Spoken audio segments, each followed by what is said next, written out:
Pardi national highway number 8 hotel વિશ્રામ પાસેથી પારડી પોલીસે બાતમીને આધારે ₹2.81 લાખના વિદેશી દારૂના જથ્થા ભરેલા આઈસર ટેમ્પા સાથે એકને ઝડપી પાડી દારૂનો જથ્થો અને ટેમ્પા સહિત ₹10.81 લાખનો મુદ્દામાલ કબજે કર્યો છે।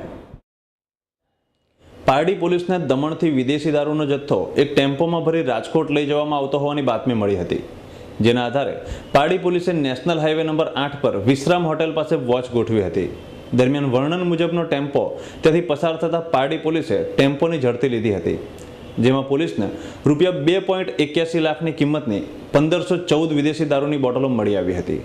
પોલીસે દારૂનો જથ્થો અને આઈસર ટેમ્પો સહિત ₹10.81 લાખનો મુદ્દામાલ કબજે કરી ટેમ્પો ચાલક ચંદુ કરશનભાઈ કડછીને ઝડપી પાડી તેની પૂછપરછ હાથ ધરતા તેણે આ વિદેશી દારૂનો જથ્થો રાજકોટના જગ્ગા ઉર્ફે ડાકુ નામના શખ્સને પહોંચાડવાનો હોવાની કબૂલાત કરી હતી। પારડી પોલીસે તેની ધરપકડ કરી પ્રોહિબિશનનો ગુનો નોંધી વધુ પૂછપરછ હાથ ધરી છે। બાલાજી વેફર્સનો આઈસર ટેમ્પા નંબર GJB